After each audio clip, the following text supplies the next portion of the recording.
Bugün geldi. Ana biz daha surandık. Kudayım diyorsa gün sayın şunu toplatmayı bir saat olup verseniz.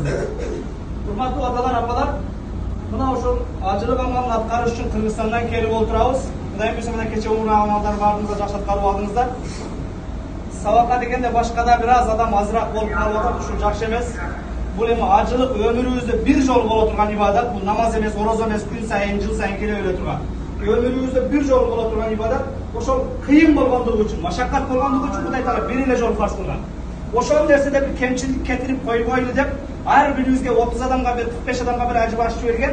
Ondan tışkarıda oşolordagı kebir nerselerde kata getirmez dep, bu yerda sabaplar uyuşturulup da buna oşol nersege bir aktivnerak düşürüp bersеңizdер, katışıp bersеңizdер.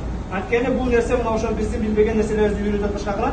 Anan acılıktagı en negizgi işler buna oşol buga çeyinki günahlarga tövbe kılıp, günahlardan arılıp, acılıktan kaytkanda elinden canı bulganda olup kaytı maksatında kelip oturabız.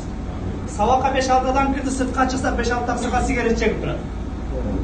Erten bardığımız bar mına jamaratта шайтанга taş atabız. Ne kılabız şu жерде шайтанга мен сага каршымын, башкамын, senin kulun emesмин деп. Bugün sigaretini taştay almagan, ошончо kilometrden dünyanın argı çekesinden uşu жерге alып kelip koygan kişiler sigaretini taştay alбай атасаң, sen шайтанга каршы taş atasың. Ошого сураныч мына ошо кээ-бир жаман адаттарды ушул жерге калтырып, жок кылып, жакшы кулк мүнөз менен, адеп ахлак менен Peygamber sallallahu aleyhi ve sellem aytkanday, "Al-Hujjaj vel-Ummar vaqtullahi Taala." Acılar менен umraçılar Allah Taala'nın deregetlari deydi. "In da'ahum ajabahum." Dua kılsalar duasına cevap verir. "Ve in istagfara gafara lahum." Kechirim surasa Allah Taala kechiret deydi. Kudaydan kechirimdi surap alıp kayra çıkıp da sigaret tütüp başka kılıp özgöçe mağa oşogan жаштар ушундай bir jön. Em жаш кары дебестен бардыгыбызга ал жакшы эмес.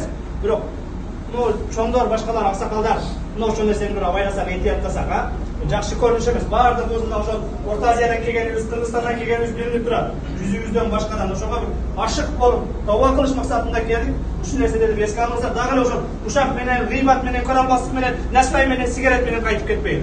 Allah Taala acыңыздарды кабыл кылсын. Күн сайын буюрса ошол албетте дамылар сабаклап, ушуга катышып кээ бир кемчиликтерди жоёлу. Оңолуш максатында, өзгөрүш максатында келдик, максатыбызга жетели. Эртең аэропорттон чыкканда колубузду өп, кучактап, хажака болдуң деп төргө отургузат, башка кылат. Мына ошого татыктуу болуп барат. Ана бетте келип алам, хажака сигаретти түтөтүп, барып шайтанга ташап турганбызда, эмнебиз хажака?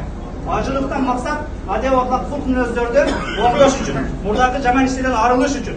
Ошол нерсени бир мына туура түшүнүңүздөр, эми сизден улуңуздар катары, бир тууганыңыздар катары айтам. Пайгамбар саллаллаху алейхи ва саллям bir söz bulsa dağı жеткиргиле дейт. Фадаккир фа инна зикра танфа'ул му'минин. Эскертүү имандууларга пайда берет дейт. Мына ушул нерселерден бул ир жерде бул харам жер өтөрөсү бул жер. Бул жердеги бир сооп иш 100 миңге көбөйтүлөт. Азыр пешин окудук, 100 миң жолу пешин окугандай Аллах Тааланын сооп алды. Эми бир марта сигаретти дүргүтүп аткан болсоңуз, пайгамбардын изи түшкөн жерге, Кур'ан түшкөн жерде. Кыргызстанда кылсаң майли, Ошто кылсаң майли, эми келип ушу Меккеде, Харамда Кур'ан түшкөн жерде Алланын үйүндө да сигарет түтөтүп башка кылып барам экен. Ушул нерсени менен жашыңыздар улуу болсо да башка болсо дагы суранып эми сиздер андайсыздар демейм, бирок арабызда бар ушундайлар. Алла разы болсун, Кудай Таала иншалла ушул ажыл ыймандарыбызды жеңилтип кабыл кылсын.